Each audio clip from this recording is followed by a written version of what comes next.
नमस्ते बच्चों। कल हमने कॉलरिज का कल्पना सिद्धांत पढ़ा। उसी क्रम में आगे बढ़ते हैं। कल हमने देखा कि कॉलरिज जो है उन्होंने कल्पना को लेकर फैंटेसिया शब्द, आभास, इन्हीं की क्रम में इसको स्पष्ट करते हुए बताया कि कल्पना के दो भेद होते हैं, एक प्राथमिक प्राइमरी, दूसरा सेकेंडरी। और जो प्राथमिक कल्पना को उन्होंने ईश्वर की सृजना शक्ति जो मनुष्य के मन पे प्रतिबिंबित होती है उसे माना, और जो दूसरी कल्पना जो है सेकेंडरी जो है उसको उन्होंने माना कि वो स्वयं सृष्टि रचने में कल्पना के जो काव्य क्षेत्र में क्रियाशील होती है, जो प्रतिबिंबित होती है दूसरी कोटि की, वो हमें ऐसी शक्ति है जो कि संश्लिष्ट होकर नवीन सृजन के रूप में हमें दिखाई देती है, और ये हमें रचनाओं में, काव्य में दिखाई देती है। तो ये क्रम हम कल पढ़ रहे थे और हमने कल्पना के भेद में प्राथमिक और गौण कल्पना को पढ़ा था। अब हम उसी में आगे बढ़ते हैं। अब हम देखते हैं कि कल्पना का कार्य क्या है। वो हमने देखा कि कल्पना है वो परस्पर जो विरोधी और जो विषमवादी युग है उसमें सामंजस्य संतुलन उत्पन्न करती है, एक समानता लाती है। वो हमने कल इस बारे में भी चर्चा की थी भाग 1 में। और उसी में अब आगे बढ़ते हुए बात करते हैं कि काव्य और अन्य जो कल्पना सृष्टियाँ हैं उस संबंध में कॉलरिज क्या कहते हैं। उनका कहना है कि किसी भी भाषा सृष्टि का कोई ना कोई उद्देश्य होता है। दार्शनिक, इतिहासकार, उपदेशक, वैज्ञानिक और कवि ये सब अपने विभिन्न उद्देश्य को लेकर चलते हैं और अपनी कृतियों में इनका सृजन करते हैं।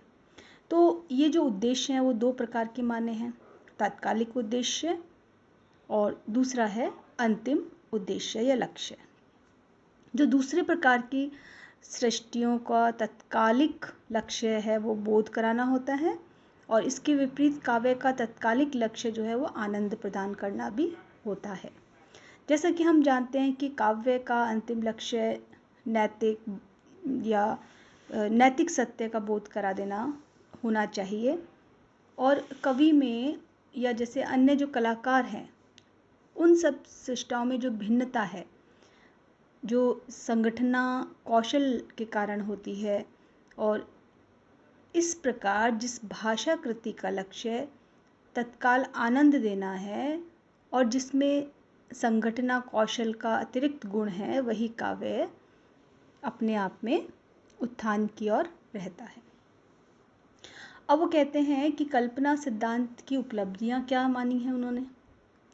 तो कॉलरिज से पहले कल्पना सिद्धांत इतना स्पष्ट नहीं था, पर उनके जो विवेचन है वो मनोविज्ञान पर आधारित रहा, और इस कारण कॉलरिज का जो कल्पना सिद्धांत है उसकी हम दो उपलब्धियां सर्वमान्य मान सकते हैं। पहली तो है कि कॉलरिज ने सर्वप्रथम कल्पना और ललित कला में भेद को सैद्धांतिक दृष्टि से स्पष्ट किया और दर्शन के आधार पर इसका उन्होंने विवेचन किया।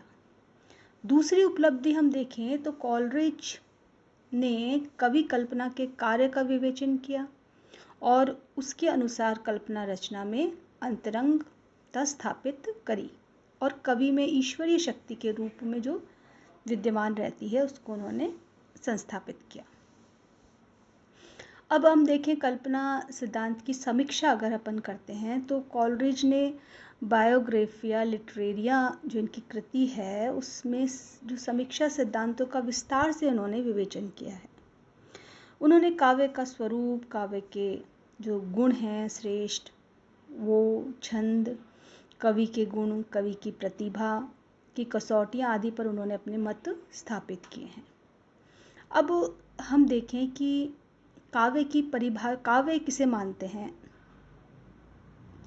तो कॉलरिज कहते हैं कि काव्य रचना वह प्रकार है जिससे विज्ञान, दर्शन, इतिहास आदि की कृतियों से इसलिए भिन्न होता है कि उसका तत्काल लक्ष्य सत्य का बोध कराना नहीं बल्कि आनंद देना होता है, और यह आनंद कृति के प्रत्येक अवयव के द्वारा प्राप्ति संतुष्टि के मेल में होता है। तो ये भाव जिसमें आप न सिर्फ आनंद की बात करते हैं काव्य में, बल्कि वो आनंद आपको सत्य का बोध भी कराता चलता है। आगे वो कहते हैं कि प्रत्येक अव्यक्त के घटक में आनंद अनुभूति प्राप्त हो और वह काव्य की प्रमुख आनंद अनुभूति में योग दे, केवल काव्य के प्रकार के लिए प्रस्तुत की है, न कि कहानी उपन्यास जो गद्य है साहित्य की विधा के लिए। हम देखें कि एक और तो दर्शन, विज्ञान, इतिहास की कृतियों से अपने तात्कालिक लक्ष्य के कारण भिन्न होती है, और दूसरी ओर आनंद को तत्काल लक्ष्य मानकर लिखी जाने वाली अन्य साहित्यिक विधाएं, उपन्यास आदि से वह विशिष्ट संज्ञा कौशल के नाते भिन्न ठहरती है। कविता कृतियों का आनंद उसकी विभिन्न अनुभूतियों की अन्विति द्वारा उपलब्ध होता है। यानी जो काव्य की कृतियां हैं, कविता है, वो अनुभूति के स्तर पर आनंद का अतिरेक करती चलती हैं। अगर हम दर्शन, इतिहास, विज्ञान की बात करें तो उनमें वो अनुभूतियों का स्तर हमें कम दिखाई पड़ता है। जो श्रेष्ठ काव्य के गुण हैं उस संबंध में कॉलरिज ने कहा है कि काव्य में बुद्धि और हृदय के सम्मिलन को श्रेष्ठ तत्व माना है, और कहा है कि वही श्रेष्ठ कविता है जो पाठक के मन पर प्रभाव डालने में समर्थ होती है। यानी कि कॉलरिज ने श्रेष्ठ काव्य के जो गुण बताए हैं उसमें उन्होंने बताया छंद, कि छंद है वो कविता का अनिवार्य अंश। यद्यपि अरस्तु ने नहीं माना, परंतु कॉलरिज ने छंद को कविता का अंतरंग तत्व माना है। वह कवि की आत्मा से जन्म लेता है और काव्य में उसकी स्थिति अनिवार्य रहती है। अब दूसरा जो बिंदु मान के चल रहे हैं, काव्य की तटस्थता। यद्यपि अपने पूर्ववर्ती समीक्षकों के मत से वो असहमति रखते हुए कहते हैं कि कॉलरिज कहते हैं कि काव्य की तटस्थता को श्रेष्ठ गुण माना है, और कहा है कि उसका विषय कवि के निजी जीवन से दूर होना चाहिए। कॉलरिज का अभिप्राय है कि काव्य में विषय का प्रतिपादन तटस्थ रीति से ही किया जाए, इससे ही कवि के व्यक्तित्व का निजीपन समाप्त हो जाता है और काव्य में साधारणीकरण की प्रक्रिया प्रमुख बन जाती है। अगला वो काव्य के गुण मानते हुए कहते हैं, पहला तो मान लिया छंद, फिर काव्य की तटस्थता, फिर मान रहे हैं कि प्रधान भाव की विद्यमानता। हम देखें कि वर्ड्सवर्थ, कॉलरिज, गेटे, ये सब विज्ञान और यंत्र के विकास के आरंभिक चरण था इनके समय का काल। वहाँ मानव का व्यक्तित्व संगठित और संयोजित था। इस कारण उस युग में एकता की जो भावना का वैशिष्ट्य था, और इसी कारण कॉलरिज के अनुसार उत्कृष्ट काव्य में एक प्रधान गुण का होना आवश्यक है, जो सभी बिंबों को, सभी घटनाओं को, अनेकता को एकता के सूत्र में परिवर्तित करते हुए से उस रचना को एक अन्विति दे सके। अगला गुण देखें तो अलंकृत भाषा। अब यहाँ देखते हैं कि कॉलरिज कहते हैं कि उत्कृष्ट काव्य में तीव्र भावावेग से ही अलंकृत भाषा आती है। अलंकारों का जन्म मूलतः तीव्र भावावेग में ही होता है। तीव्र भावावेग की भाषा साधारण बोलचाल की भाषा से अधिक गरिमामय और संतुलित होती है। अगला हम देखें कि दर्शन की अनिवार्यता। उनका कहना है कि महान कवि अनिवार्यतः एक गंभीर दार्शनिक भी होता है। कविता संपूर्ण मानव ज्ञान, मानवीय विचारों, मानवीय आवेगों, भावों, भाषा की चरम परिणति होती है। तो इस तरह हम देखें कि कवि प्रतिभा के गुण और कसौटियाँ कॉलरिज इस संबंध में कहते हैं कि कवि में जन्मजात ऐसी शक्ति होती है जिससे वह काव्य रचना करने में समर्थ रहता है, और इस जन्मजात शक्ति का विकास संस्कार, निरंतर अभ्यास के द्वारा किया जा सकता है। उनका ये मानना है कि कवि की निर्वैयक्तिकता, कवि की मूर्ति विधान कि काव्य में किस अंश उसकी कवि की कल्पना में जागृत जो भावोत्तेजना वो मूर्त रूप में, भाषा और अलंकार के रूप में व्यक्त हो सके, और विचार की गहराई और शक्ति हो कि किस तरह से मानवीय ज्ञान, विचार, भावावेग और भाषा ये सब उसमें सम्मिलित हो। तो इस तरह हम देखते हैं कि जहाँ कॉलरिज ने कल्पना के बारे में बात की है, वहाँ हिंदी समीक्षकों में भी हमें कल्पना के संबंध में सर्वाधिक व्यवस्थित और गंभीर विचार आचार्य शुक्ल में दिखाई देते हैं। उन्होंने अपने लेखकीय जीवन के आरंभ में ही एडिसन के प्लेजर ऑफ इमेजिनेशन का अनुवाद किया था। आचार्य शुक्ल मानसिक रूप विधान को ही कल्पना या संभावना मानते हैं। मानसिक रूप विधान को उनके अनुसार अपनी ज्ञानेंद्रियों द्वारा हम बाह्य जगत के रूपों और दृश्यों को बोध करते हैं। जो बाहर घट रहा है उसको हम पहले जानेंगे, बोध करेंगे उसका, और फिर इन्हीं रूपों की भावना जब हम मन के भीतर करते हैं, पहले हमने जाना, देखा, जाना, फिर हमने अपने भीतर उसको एकत्रित किया, तब ये कल्पना बिंबों के रूप में मूर्त होते हैं।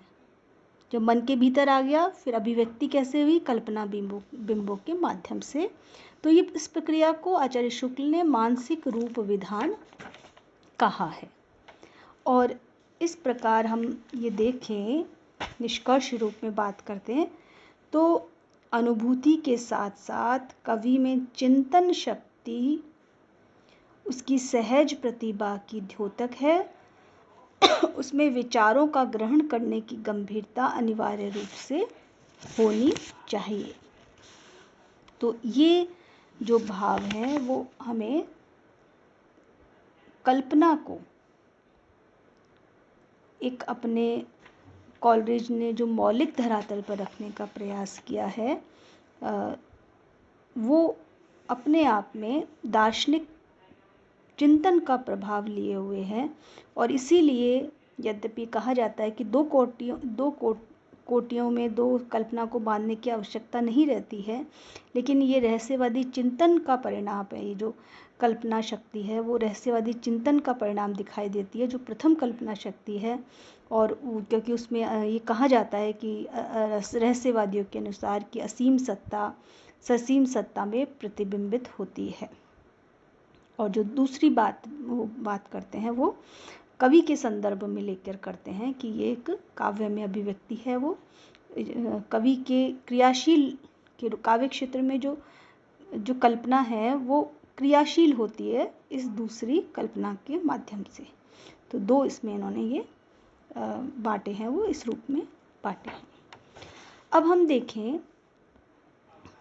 कि जो पाश्चात्य काव्य चिंतन के क्षेत्र में कल्पना को लेकर जो कॉलरिज की बात हुई है, वो हमारे हिंदी साहित्य जगत में भी हमारी जो बात चली, हमने आचार्य शुक्ल के माध्यम से बात की है, वो ये है कि हम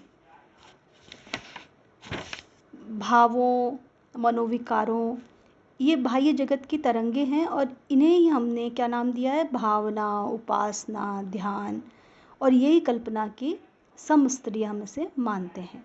यानी जो वस्तु हमसे अलग है, हमसे दूर प्रतीत होती है, उसकी मूर्ति मन में लाकर उसके सामीप्य का अगर हम अनुभव करते हैं तो क्या हुई? उपासना।